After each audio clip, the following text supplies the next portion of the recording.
Bonjour chers téléspectateurs et bienvenue à l'émission Géopole. Je reçois aujourd'hui le président du gouvernement provisoire en exil kabyle. Donc nous traiterons bien évidemment de la Kabylie, M. Ferhat Meheni, et son porte-parole, le porte-parole du gouvernement provisoire, M. Axel Ahmezian. Je vous remercie d'être présent à cette émission. Nous allons parler de la Kabylie. Alors peut-être certains de nos téléspectateurs connaissent parfaitement et d'autres pas du tout. Vous allez nous éclairer sur ce que vous représentez, c'est-à-dire un gouvernement provisoire kabyle en exil en France. Vous allez nous dire depuis quand ce gouvernement a été créé et puis surtout peut-être un rappel historique de la Kabylie et de ses revendications d'autonomie ou d'indépendance. Vous allez nous expliquer tout cela.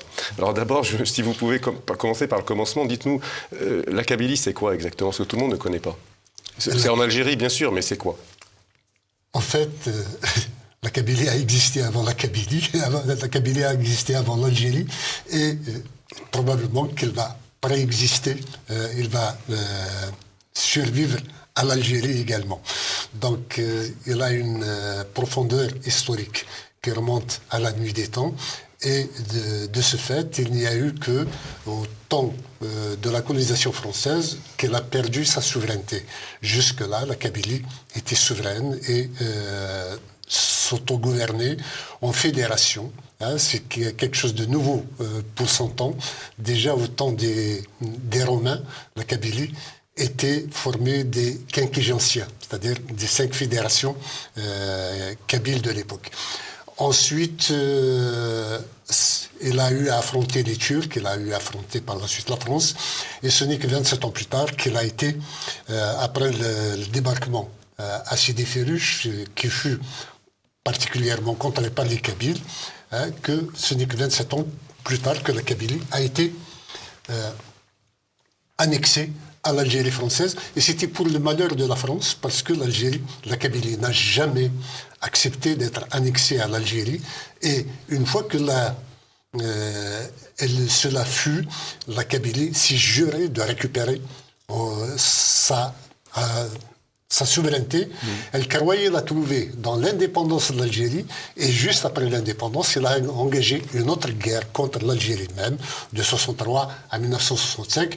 Et depuis, elle a essayé de s'intégrer tant bien que mal dans l'Algérie. Cela n'a jamais marché, puisque l'Algérie demandait qu'elle renonce aussi bien à son identité qu'à ses valeurs, à sa langue, à son histoire, et ce qu'elle a toujours refusé, d'où le fait qu'en 2001, les Kabyles ont pris conscience quand l'Algérie même, l'Algérie dite indépendante, qu'elles ont fait naître à l'histoire de l'indépendance, s'est retournée contre ses propres enfants. Elle a tiré sur des manifestants kabyles jeunes. On va revenir là-dessus. Voilà. Vous avancez trop vite.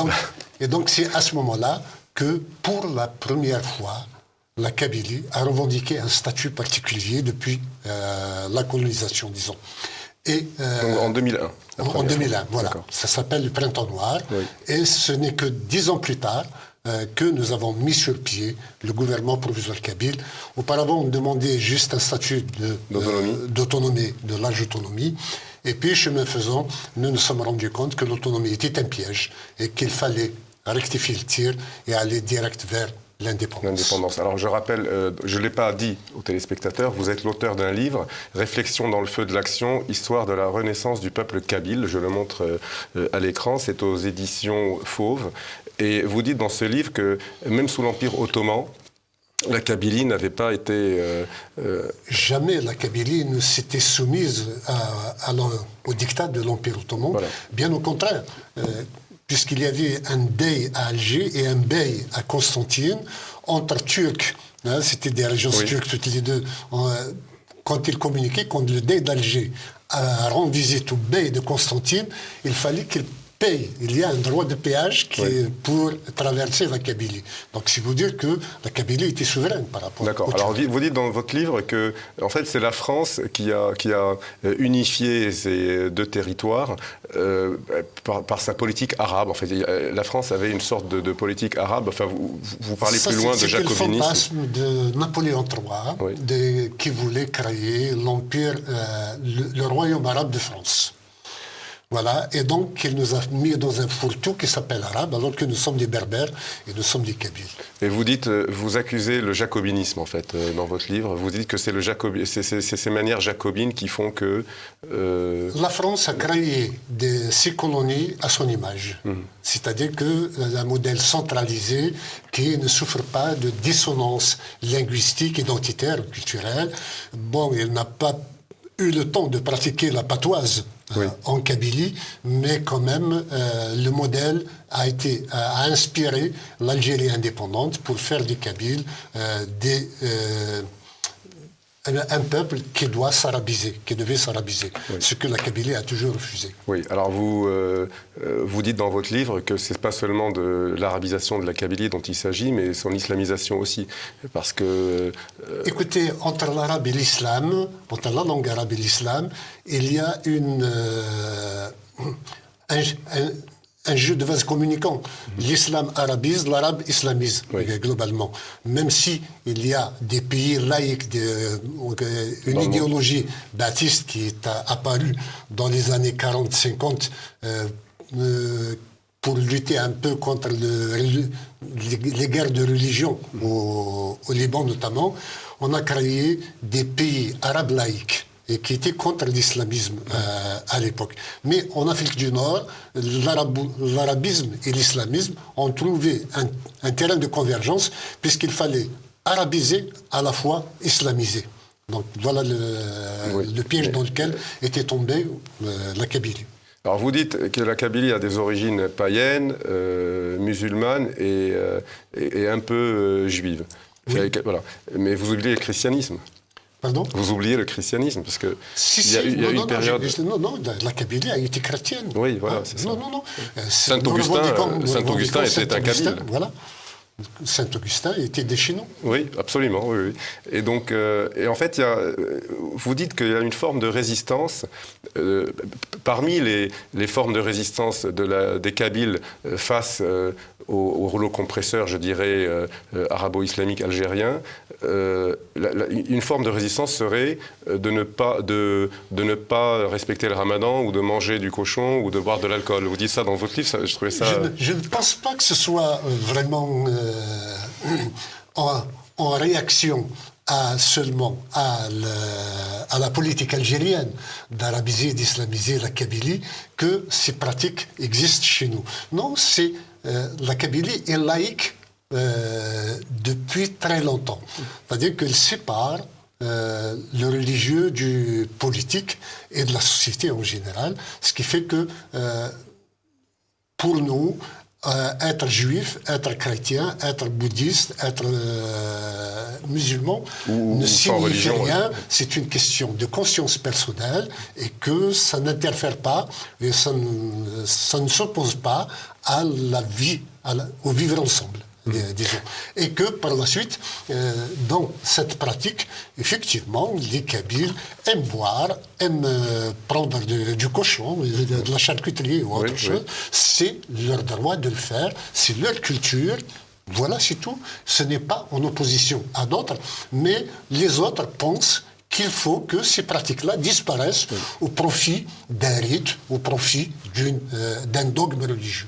On a le sentiment que le peuple kabyle est très attaché à la liberté, tout de même, beaucoup plus que ses voisins, peut-être. Je me trompe ? C'est le point fondamental des Kabyles. Les Kabyles aiment leur liberté. Même entre villages, chacun garde son autonomie, chacun garde sa liberté. Et donc, même entre familles, les individus sont libres les uns par rapport aux autres. Donc, la liberté est à la base du choix de vie et de société des Kabyles. Très bien. Axel Amézian, quel est le poids aujourd'hui des Kabyles en Algérie ? Quel pourcentage de la population algérienne, où se trouve-t-il ? Comme vous pouvez l'imaginer, ce sont des chiffres qui n'ont jamais eu de véritables statistiques. Hein. Donc il y en a eu dans le temps, hein, des enquêtes qui datent d'ailleurs de la colonisation française en 1921. Un auteur qui s'appelait Douté donnait à peu près 25%, 18 à 25%. depuis, il n'y a pas de la eu population vraiment, algérienne. de la population algérienne. Hein.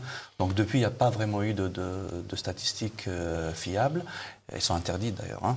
Donc on peut estimer, en tout cas, d'après les recoupements qu'on peut faire, qu'il serait autour de 10 à 12 millions, diaspora comprise, hein, parce qu'il y a énormément de Kabyles il y en a au moins 1,5 million en France, voire plus.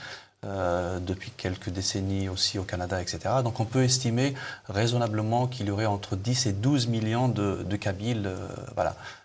Et en Algérie, tous les Kabyles vivent en Kabylie ou il y en a qui sont dans les grandes villes? Comment ça... Tous les Kabyles ne vivent pas en Kabylie. Ouais. Alors, j'aimerais peut-être revenir très rapidement sur l'espace d'extension de la Kabylie, hein, parce que ce qu'on appelle aujourd'hui la Kabylie... Oui, j'allais vous demander, voilà, pour les téléspectateurs, où ça se situe exactement. Voilà, disons que ça s'est réduit.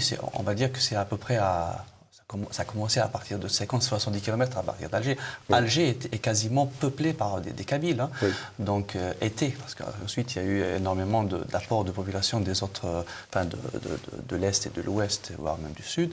Mais principalement, la Kabylie est plutôt aujourd'hui à 100 km à l'est d'Alger. Oui. Donc, elle est située sur à peu près 4 ou 5 départements, en tout cas selon le découpage administratif algérien.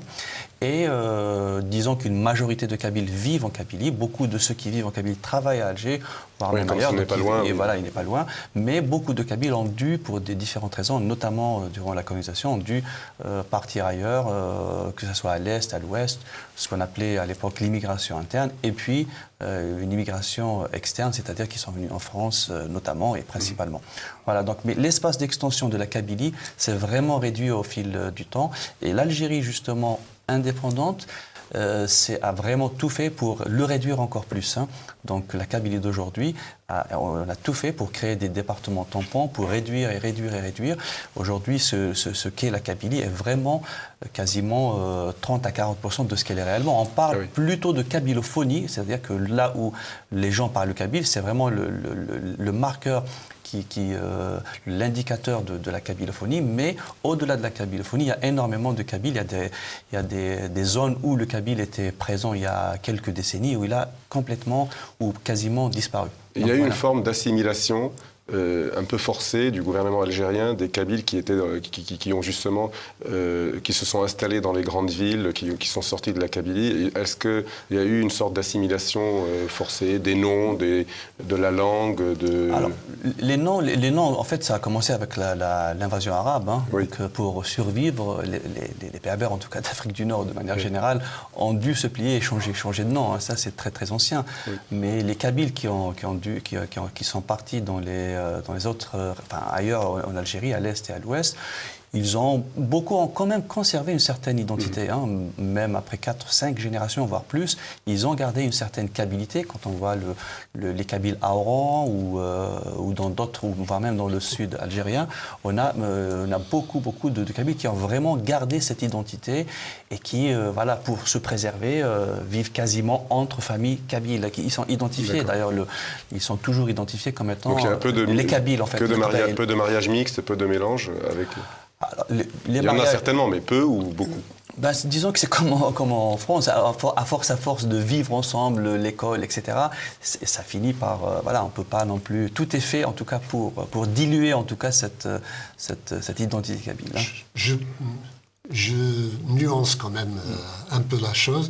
C'est-à-dire que cette assimilation, c'est vrai qu'au départ, Alger, qui est la grande ville et la capitale, qui est à proximité de la Kabylie, c'est un lieu où c'était le creuset de l'arabisation des Kabyles. Mais au fur et à mesure que le temps passait, les Kabyles d'Alger revenaient à leurs propres origines et récupéraient leur langue et leur culture. Deuxièmement, cette division des Kabyles, cette réduction du territoire kabyle a été faite d'abord par la France en 1871. Après 1871, quand il y avait la grande révolution, la grande révolte des Kabyles, la France a décidé de couper la Kabylie en deux, et c'est elle qui a créé la petite Kabylie et la grande Kabylie. Elle avait même interdit les mariages entre les deux versants de la montagne à un moment donné.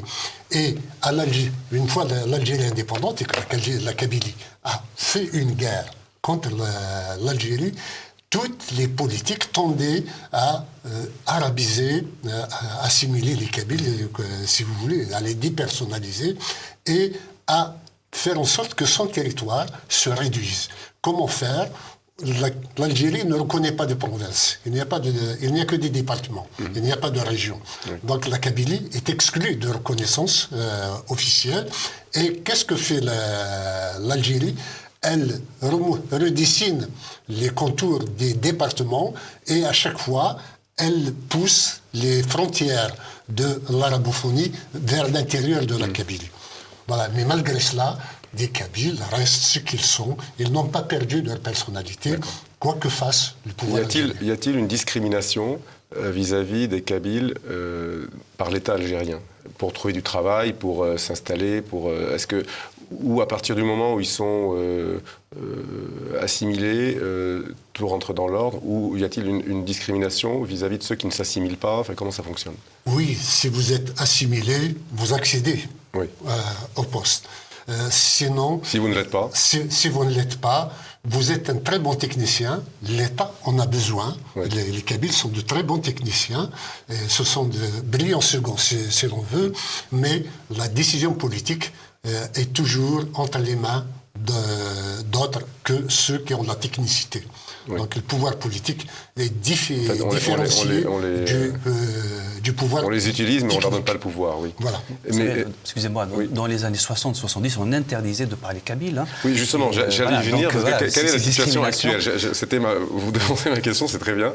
Quelle est la situation actuelle au point de vue linguistique, culturel? C'est-à-dire, alors moi, on m'a dit, parce que j'ai discuté un peu avec des Algériens, des Kabyles, on m'a dit que finalement, aujourd'hui, en Kabylie, la langue est enseignée et que même les panneaux routiers sont en deux langues, etc. Est-ce que c'est vrai? Éclairez-nous sur ce sujet, parce que c'est très important. Est-ce que c'est vrai? C'est vrai et c'est pas vrai en même temps. C'est vrai qu'ils sont peut-être...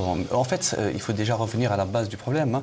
Vous savez, en 80, la revendication, c'était une revendication identitaire lors des manifestations d'avril 80. Et c'était en fait le berbère. À l'époque, on parlait du berbère langue nationale. C'est pour ça qu'on l'appelle le printemps berbère. Les revendications étaient de cet ordre. Hein. Donc le pouvoir, le régime a fermé les portes. Il n'était pas question d'accepter quoi que ce soit.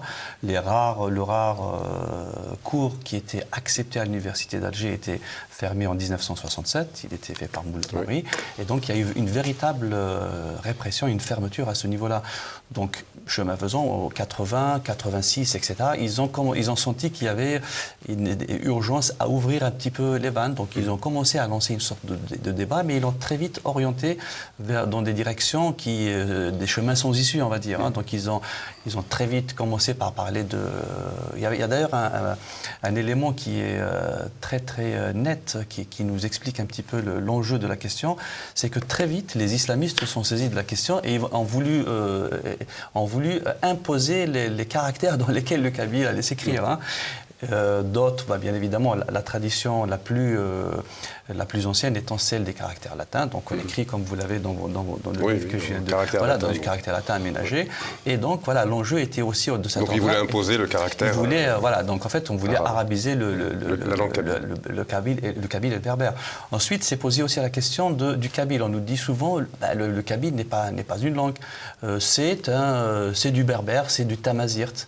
Disons que c'est le fruit un petit peu de cette revendication des années 80, voire des années 90, mais très vite on s'est retrouvé dans une impasse parce qu'en réalité le tamazirt, quand on vous dit le tamazirt ou le berbère, c'est un peu aussi la langue que parlent les Touaregs, c'est aussi la langue que parlent les Chouars. Mais justement j'allais vous demander, pour éclairer les téléspectateurs, quelle différence y a-t-il entre... Parce qu'en fait en France on confond un peu tout parfois, sauf ceux qui sont très éclairés sur le sujet.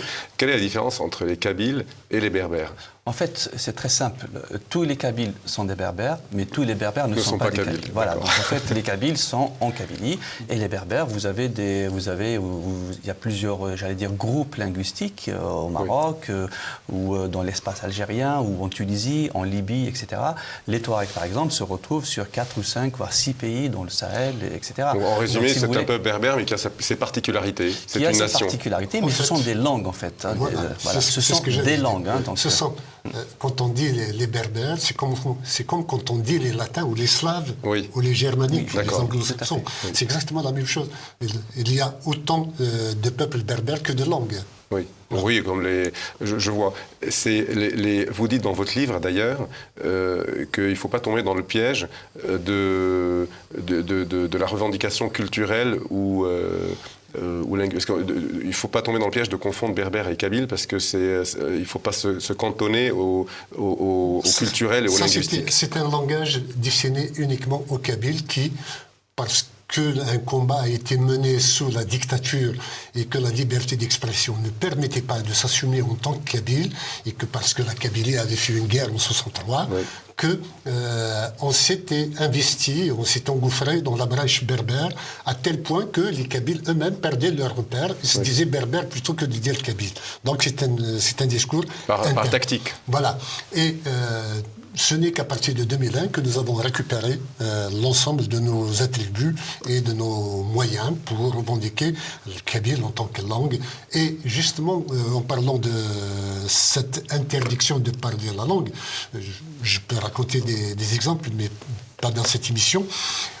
Moi-même, que j'ai vécu pendant que j'étais enfant, où on m'interdisait de parler kabyle, en ville notamment, à Alger, mais juste sur le traitement officiel de la langue, traitement linguistique par l'État algérien. L'État algérien fait tout pour assimiler linguistiquement les Kabyles.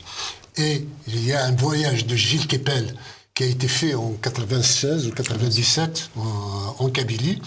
Et il y a eu un article dans Le Monde qu'il avait signé où il montrait que le fait d'écrire en grand caractère arabe sur le mur du barrage de Taksept en Kabylie, c'était un signe de colonialisme algérien en Kabylie.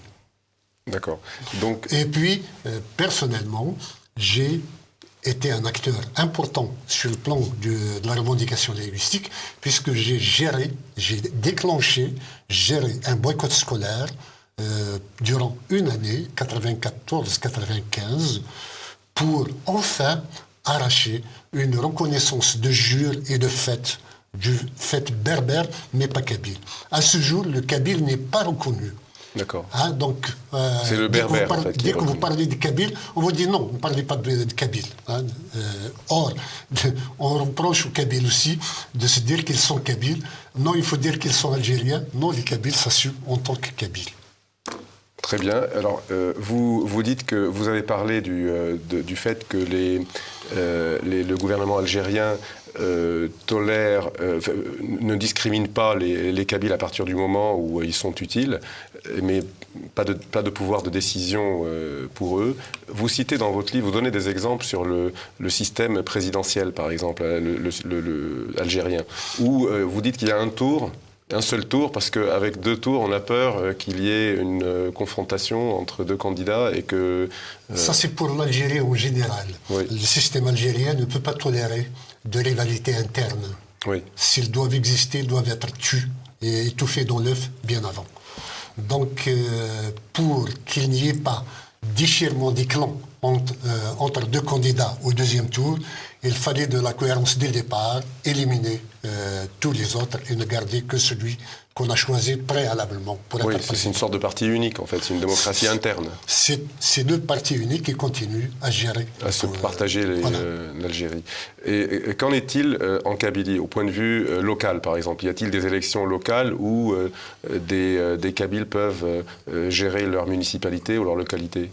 Écoutez, quand il y avait le parti unique, c'était des candidatures individuelles multiples pour des municipales, et c'était du tribalisme.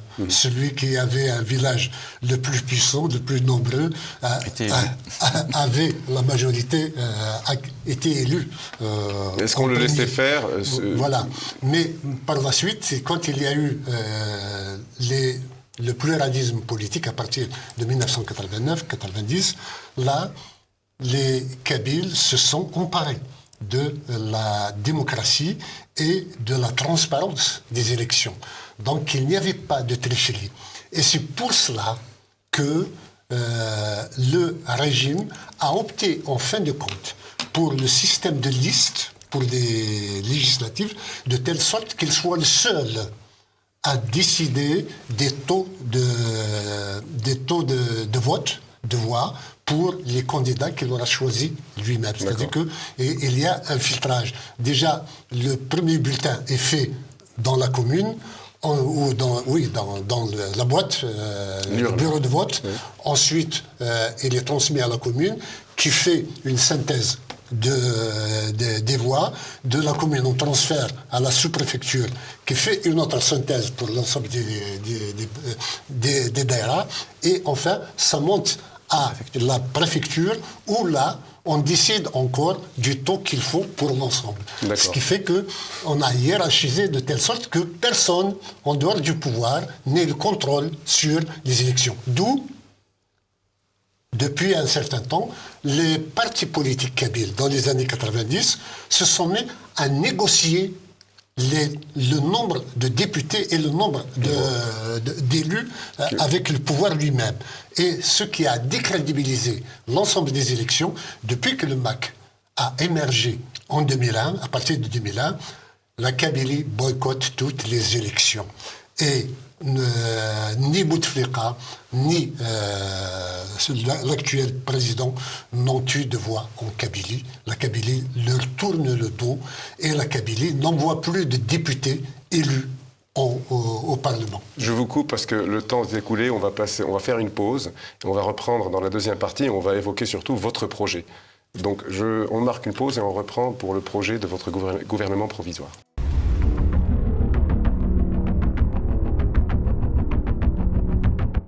Nous voilà dans la deuxième partie de cette émission. Nous allons évoquer le projet du gouvernement provisoire kabyle. Mais avant cela, Monsieur Ameziane, je vous ai interrompu à la fin de la première partie. Je vous laisse développer le sujet. Je voulais juste rajouter un point par rapport au mode de gestion politique de la Kabylie, qui est en fait une sorte ça se résume en deux mots, clientélisme et relais locaux. C'est-à-dire que tous ces partis politiques, tous ces hommes politiques sont vraiment des relais du pouvoir local. S'ils sortent de la ligne tracée, ils sont tout de suite éjectés. Il arrive qu'ils fassent des petits écarts, mais jamais suffisamment pour être en dehors de ce qu'on leur a tracé. Donc, et globalement, c'est en fait, depuis que le MAC est présent, il a un petit peu... Rappelez aux téléspectateurs... Oui, le MAC est le mouvement pour l'autodétermination de la Kabylie. Voilà. Donc en fait, depuis que le mouvement pour l'autodétermination de la Kabylie et en 2001, le mouvement pour l'autonomie de la Kabylie est apparu, disons que cette logique a été cassée et ces gens-là ont été mis à mal parce que on voit clairement ce qu'ils sont. Voilà. Et donc c'est un peu ça a vraiment mis en échec. Il y a eu 3 grandes élections qui ont eu 0 vote en Kabylie. Il y a eu l'élection. La dernière étant, ils ont eu à coup de manipulation les élections locales, ce que vous avez évoqué tout à l'heure. Ils ont tout fait pour faire croire qu'il y avait à quelques 10%. Ce qui est très peu. Alors, à titre d'exemple, le vice-président de l'Assemblée algérienne, de l'Assemblée nationale algérienne, a été élu avec moins de 0,1% des voix. Ah oui. Et il a été élu en Kabylie. Donc à cause du boycott. À cause du boycott, mais il a été, et le détail n'est pas très intéressant, c'est qu'il a été élu en Kabylie. Voilà. Et c'est lui le vice-président de l'Assemblée algérienne. Oui, qui ne représente pas grand monde. En fait. Qui ne représente quasiment personne. Je crois que même ses membres de sa famille n'ont pas voté pour lui. Parce qu'effectivement, non, mais ce n'est pas une blague. Les gens ont vraiment rejeté ces élections, qu'il s'agisse d'élections pour les élections présidentielles, qu'il s'agisse d'élections législatives, qu'il s'agisse d'élections pour la constitution algérienne, qui a été revue, etc. Le taux de vote était de 0%. Et ça, voilà, tout à fait. Et puis, il y a eu les élections, effectivement, locales, qui tournaient autour de 3-4%, mais c'était vraiment là, on a mobilisé un peu les cousins et encore. Donc ça, c'est vraiment important il est important de le signaler. Mais aujourd'hui, ça apparaît au grand jour vraiment. C'est-à-dire que ces relais-là on les voit et ils ne peuvent plus se cacher, on va dire. Oui. Voilà. Alors, vous avez donc un projet. Alors, il faut peut-être préciser aux téléspectateurs, vous revendiquez maintenant l'indépendance et non plus l'autonomie. Parce qu'autrefois, c'était plutôt une autonomie par rapport à l'État central algérien. Maintenant, vous êtes, corrigez-moi si je me trompe, vous revendiquez une indépendance totale de la Kabylie. C'est ce que nous revendiquons, effectivement. Vous dites que l'autonomie est un piège. Expliquez-nous. Oui, l'autonomie est un piège, mais c'était un passage obligé pour nous, dans la mesure où nous étions tous, moi-même, qui vous parle, étaient engagés dans la construction d'une algérianité multiple, démocratique, libre, et ainsi de suite. Et finalement, décentralisée. Quand en 2001 on a tiré sur nos enfants, en tant que Kabyles, nous nous sommes retrouvés désespérément seuls. On manifestait pour un Palestinien dans toutes les rues d'Alger, mais on ne manifestait pas pour une centaine de jeunes Kabyles qui venaient d'être tués. C'est à partir de là qu'il y a eu rupture de contrat, de confiance entre la Kabylie et le reste de l'Algérie. Et à ce moment-là, nous avons revendiqué une autonomie. C'était la chose la plus... Pardon, vous avez dit autonomie, une indépendance, vous voulez dire? Non. Une autonomie. Une autonomie, parce que nous étions trop investis, nous étions trop investis dans l'algérianité, et la première rupture ne pouvait pas aller tout de suite vers l'indépendance. Il fallait un passage obligé par l'autonomie, le temps de reconstituer un investissement en faveur du peuple kabyle. Et à ce moment-là, une fois que c'était fait et que le gouvernement provisoire kabyle fut installé, l'autonomie était dans le rétroviseur du MAC et du gouvernement provisoire kabyle. J'ai dit que c'était un piège parce que nous avons vu que tous les peuples, je me suis déplacé personnellement dans plusieurs pays pour voir des entités autonomes, et j'ai trouvé qu'elles sont toutes ces entités-là, qu'elles aspirent toutes à leur indépendance. C'est-à-dire qu'une fois qu'on est autonome, c'est difficile d'en sortir par la suite. Et il y a des liens, il y a des contrats sociaux qui sont tissés et qui font que, regardez la Catalogne, ce qui se passe avec l'Espagne, donc, ou bien avec l'Écosse, par exemple, ou les Québécois. Oui. Vous voyez un peu tout cela. Donc si on s'engage dedans, nous savons que les Kabyles, nos enfants, continueront à subir la politique de dépersonnalisation, d'assimilation, et que, en fin de compte, un peuple autonome est un peuple en sursis. Juste, mais qui est sûrement appelé à disparaître à un moment ou à un autre. Alors, vous avez, votre gouvernement a écrit une constitution. Vous m'en avez parlé il y a quelques minutes avant l'émission, donc c'est en cours, elle n'est pas encore publiée.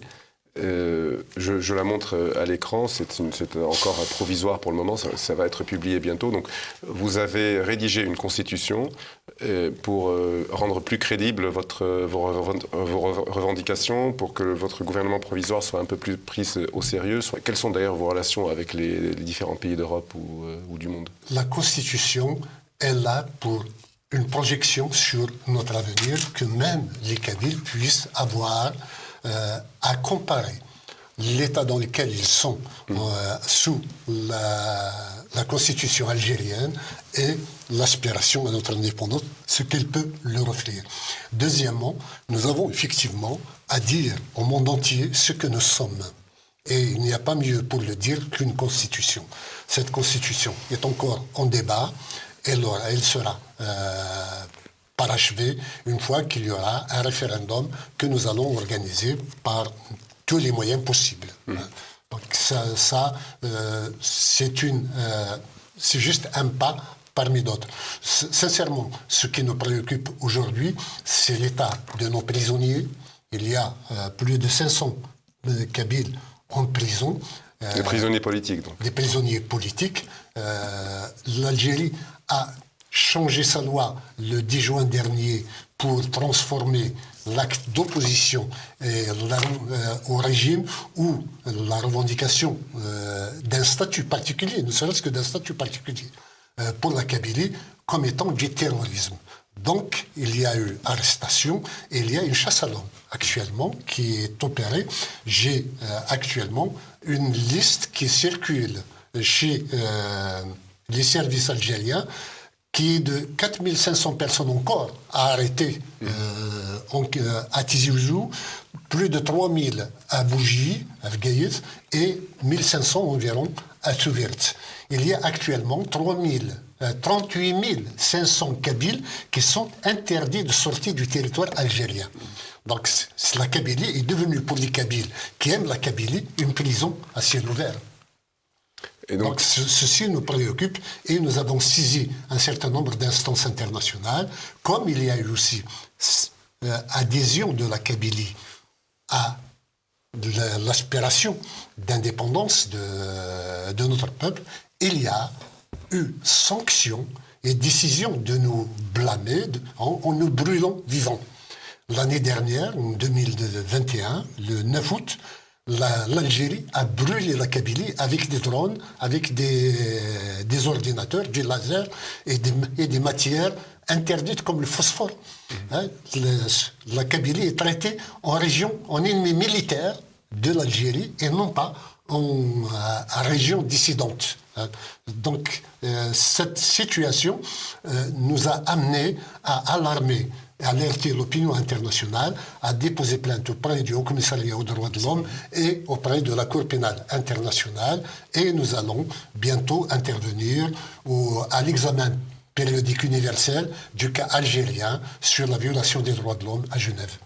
Quelles sont vos relations avec votre gouvernement, donc provisoire, avec les gouvernements occidentaux ou autres d'ailleurs dans le monde? Avant de répondre à la question, je rappellerai quand même que le rapporteur spécial de l'ONU, le rapport a été, la visite qu'il devait effectuer il y a quelques jours a été annulée par l'Algérie de manière unilatérale et que c'est la 9e annulation. Donc on ne veut pas que le rapporteur spécial de l'ONU voit ce qui se passe réellement, voit ce qui se passe dans les prisons, où il se passe vraiment des choses horribles, hein, des viols, des agressions, des tortures, qui sont d'ailleurs qui sont officielles, parce que les gens qui ont fait l'objet de ces tortures ont témoigné devant les juges. Hein. Alors, oui, pardon. Et juste pour continuer là-dessus, actuellement, il y a une grève de la faim qui est entamée par plus de 200 militants en prison. Voilà, moi je demande je leur apporte mon soutien indéfectible, bien sûr, notre soutien en général, mais je souhaiterais que cette grève ne puisse pas déboucher sur des draps. Oui, parce qu'il faut savoir qu'il y a quand même des gens qui sont en prison depuis quasiment plus de 2 années, qui ne savent pas le motif de leur arrestation et qui n'ont pas été devant un juge. Ils n'ont pas été jugés. Ils n'ont pas été jugés et c'est vraiment, c'est devenu quasiment l'arme ultime du régime algérien. En fait, ces arrestations, pour que nous l'expliquions aux téléspectateurs, sont considérées comme sont en fait des prises d'otages, de telle sorte à nous faire chanter, hein, à nous imposer des négociations pour libérer des prisonniers. Il faut renoncer au droit à l'autodétermination du peuple kabyle, ce que nous ne pouvons pas faire. Le pouvoir algérien pense que soit on peut, en faisant des exactions, il allait nous exacerber et nous amener à prendre le maquis, c'est-à-dire à la faute, ce que nous refusons de faire, ou bien à ce que nous plions genoux et que nous puissions renoncer à notre projet d'indépendance, ce qui est impossible. Vous considérez donc que prendre le maquis, autrement dit faire une révolte armée, serait un piège? C'est un piège pour nous et ce ne serait pas seulement un piège, c'est parce que aussi ça découle de nos propres valeurs. Oui, vous dites dans votre livre que vous opposez comme des gentlemen. Oui, tout à fait. D'accord. Nous ne sommes pas face à des gentlemen, mais... Oui, effectivement. Mais, donc je reviens à ma question. Les relations que vous avez avec les différents gouvernements du monde occidental ou autres d'ailleurs? Nous avons des contacts réguliers. Hein. Nous avons des contacts, par exemple avec la France, pour commencer. Notamment en France, hein, nous rencontrons régulièrement des sénateurs, des députés. Nous arrivons un peu à nous exprimer, à échanger sur ces questions. Mais c'est vrai que jusqu'à présent, ils nous reçoivent de manière très sympathique. Mais la position de la France, c'est vrai que nous faisons nos manifestations, nous sommes présents lors de différentes vous avez marches. Une liberté. Nous avons une certaine liberté qui a été probablement remise un peu en question lors de la visite du président Macron en Algérie. Hein. Récemment. Donc nous savons de sources, nous savons clairement que l'une des revendications, et d'ailleurs il ne l'a jamais caché, le président algérien a clairement demandé la tête du président Fahad Mehni, hein, sur lequel pèse un mandat d'arrêt international, de même que plusieurs de nos cadres et militants. Hein. Donc les choses sont relativement claires et la position de la France jusque-là et la France n'a pas transigé avec ça. Donc jusque-là, voilà. Donc on a effectivement des relations avec des hommes politiques français qu'on a rencontrés depuis plusieurs années et la question kabyle est discutée, etc. Mais disons de manière franche, ce n'est pas encore le cas. Et vous pouvez bien imaginer que c'est une question assez délicate qui pourrait remettre... En fait, nous avons rencontré... nous avons été reçus aussi bien au département d'État américain, au Sénat, au Congrès. J'allais vous demander quelles sont vos relations avec les Américains. Nous avons été reçus au Parlement canadien récemment. Oui, nous avons été reçus au Parlement italien, espagnol, belge, voilà, en Allemagne. Donc nous avons été reçus dans pas mal de pays, y compris en Suède. Mais en fait, on a toujours l'impression que les gouvernements, de manière générale, ne sont pas très partants, comment dire, ne sont pas très favorables au changement, aux revendications d'indépendance généralement, parce qu'ils ont toujours peur qu'il y en ait chez eux, non? Peut-être que c'est pas... Le statu quo est toujours privilégié. Je ne sais pas si c'est par rapport à leurs propres problèmes qu'ils ne veulent pas que la Kabylie puisse accéder à son indépendance, mais c'est le fait qu'on prétexte qu'il y a toujours trop de conflits à travers le monde, que ce n'est pas la peine d'en ajouter un autre. Mais cet argument ne tient pas la route dès lors que les frontières à travers le monde de tout temps ont bougé. Et elles continueront de bouger encore plus, surtout avec un monde légué par la colonisation qui est très mal fait et qui est source de déstabilisation permanente à travers le monde. Pour avoir la paix dans le monde, il faut reconfigurer l'ensemble des colonies en fonction des peuples vraiment qui existent sur le terrain. Et je crois que la France, qui a perdu la main, qui vient de perdre la main complètement en Afrique, pourrait retrouver son ambition de reconfigurer le monde, et c'est sa mission historique, c'est justement que ce soit elle qui procède et qui encourage les changements de frontières de la géopolitique africaine, oui, qu'elle a léguée elle-même de manière aussi injuste. Oui. Donc pour que la France, pour que les peuples d'Afrique qu'on décrit, qui sont actuellement donnés pour anti-français, exprimant des opinions anti-françaises, je crois que la seule façon de regagner la confiance et l'admiration des peuples d'Afrique, c'est justement de leur redonner leur droit à l'autodétermination et à se remodeler en fonction de leur propre réalité, plutôt qu'à partir du dogme des États légués par la colonisation. Oui, vous dites d'ailleurs dans votre livre que la France... Alors,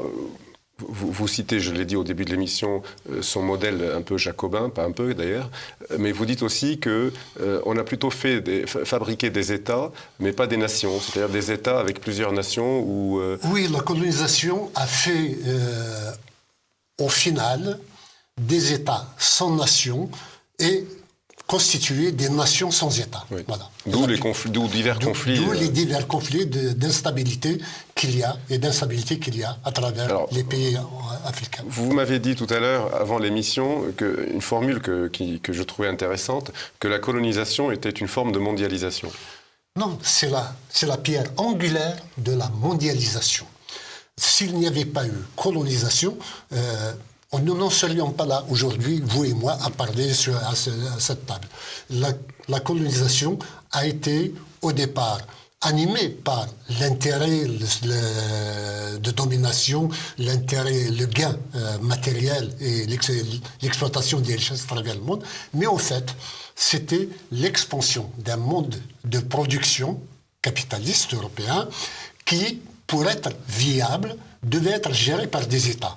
On a créé des États, sachant qu'une domination étrangère, d'abord, demandait énormément d'hommes, de moyens humains et de moyens matériels. On a préféré, et que la domination étrangère est plus réprouvée par les autochtones qu'une domination par des gérants. Effectivement, les pays créés par la colonisation, une fois qu'on leur a donné leur indépendance, en fait, c'était des gérances qu'on a confiées à des groupes autochtones, des militaires notamment, qui se vont de plus au front entre les deux blocs quand il y avait la guerre froide, et maintenant qui se vont de plus au front parmi ceux qui ont des richesses pour les acheter, les empires qui se constituent actuellement. Et la France, justement, a perdu la main parce qu'elle croyait que le modèle qu'elle a laissé sur place dans les années 60 allait être éternel, ce qui n'a pas été le cas. On dit souvent que on dit souvent, et c'est notamment un sociologue allemand dont j'ai oublié le nom, qui avait fait une thèse démontrant que les pays qui sont multiculturels, multiconfessionnels, connaissent beaucoup plus la corruption que les pays plus ou moins uniformes. Et il explique ça par le fait que chaque communauté ou chaque ethnie pense que l'État c'est l'autre. Et cela pousse à la corruption et à ce que chacun prend vers lui. Les pays plurinationaux, si vous voulez, qui ont plusieurs nations à l'intérieur, vident la démocratie de sa substance. Parce qu'on ne vote plus pour un programme ou une idée, un projet, on vote pour celui qui nous représente. Absolument. Donc la démocratie est vidée de son sens. C'est peut-être ceux qui connaissent le plus, ces États-là connaissent le plus la corruption, non? Oui, on le voit à travers le monde. En plus. Et il y en a qui me rétorquent dans les débats que la plupart des États à travers le monde sont pluri-ethniques, comme on dit. Écoutez, si la plupart des États légués par la colonisation sont pluriethniques, c'est que la colonisation les a mal fait, c'est tout. Oui. Et est-ce que vous avez des relations avec, dans le monde oriental, je dirais, le monde arabe ou plus large, avec des peuples qui sont aussi minoritaires dans ce monde arabo-islamique et qui revendiquent une autonomie ou une indépendance, je sais pas. Sincèrement, nous ne recherchons pas spécifiquement à créer de la déstabilisation ailleurs ou à nous rapprocher de peuples comme cela. Nous voulons notre reconnaissance pour nous-mêmes et par nous-mêmes. Voilà. Donc, nous sommes là pour plutôt tendre la main à l'ensemble des pays arabes, de telle sorte à ce qu'il y ait reconnaissance et que nous puissions commercer plus tard. Nous ne sommes pas les ennemis des Arabes. Non, bien sûr. Nous sommes des frères. Non, ma question était... Nous ne sommes ennemis d'aucun peuple à travers le monde. Nous voudrions juste que le peuple kabyle puisse être debout comme tant de peuples à travers le monde. J'imaginais que vous preniez exemple sur, ou pas d'ailleurs, sur telle ou telle revendication dans le monde arabe de minorité ou pas du tout? Nullement. Quelles sont vos relations avec les pays voisins de l'Algérie, la Tunisie et le Maroc? Écoutez, comment ils vous voient? Écoutez, la Tunisie, j'ai été à 2 reprises, j'ai été refoulé. En 2011 et 2014 ou 15. Et on a eu un militant chrétien, c'est sa confession, ça le regarde, qui a trouvé refuge, il a été reconnu en tant que réfugié politique par le Haut Commissariat aux droits de l'homme, le bureau du Haut Commissariat aux droits de l'homme en Tunisie, Slimane Bouhafs. L'Algérie a été le cueillir dans sa chambre en Tunisie et le transférer en Algérie. Et quand il y a eu un tollé à travers le monde où l'ONU s'était même enquis de cette arrestation illégale et arbitraire d'un réfugié politique, et le ministère algérien a répondu qu'il a été arrêté à une ville frontalière de l'Algérie. C'était complètement absurde. Donc la Tunisie n'est pas sûre pour la Kabylie. Tandis que le Maroc, je crois qu'il y a de la bienveillance, et nous rendons hommage à Sa Majesté le roi du Maroc, qui a toléré, a permis que son représentant permanent à l'ONU, M. Omar Hilal, puisse parler en Assemblée générale et de l'ONU et dans d'autres circonstances du droit du peuple kabyle à l'autodétermination. J'espère que le Maroc ira plus loin que cela, c'est-à-dire l'ouverture d'une représentation diplomatique kabyle au Maroc. D'accord. Vous avez évoqué, et ça tombe bien parce que je voulais vous en parler, un militant de confession chrétienne. On sait depuis quelques années qu'il y a énormément de conversions de Kabyles vers le christianisme, notamment des évangélistes. Oui, c'est parce que dans les années 60-70, il y avait une mission évangéliste, tandis que les pères blancs et les sœurs blanches ont été contraints à quitter le pays à un moment donné. Et cette évangélisation a commencé dans les années 80 et petit à petit, elle a pris forme et c'était devenu des conversions en cascade dans les années 90. Maintenant, on peut dire qu'il y a 50 000 à 100 000 Kabyles annuels qui se convertissent au christianisme. Annuel.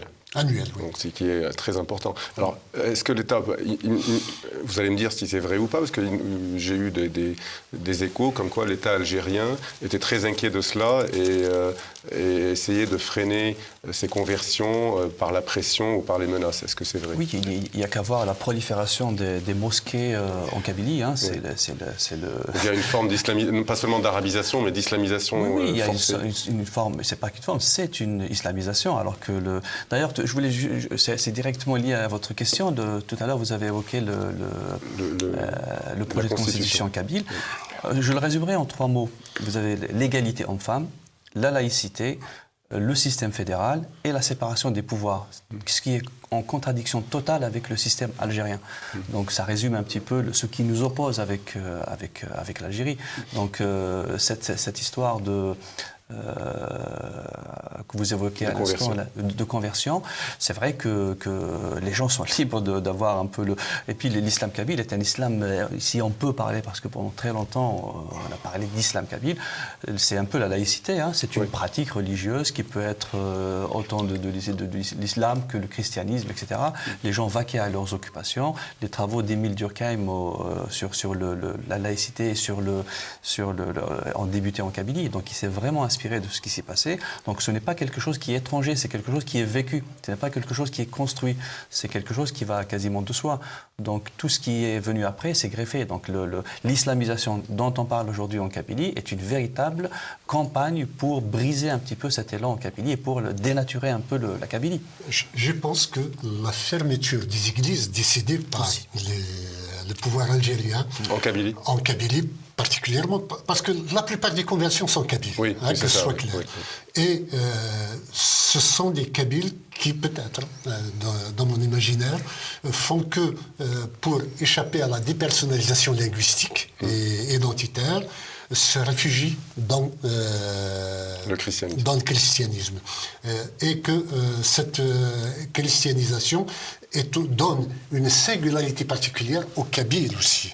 Oui. Ça marque davantage le particularisme kabyle, et c'est pour cela, à mon sens, qu'il est le plus combattu aussi sauvagement.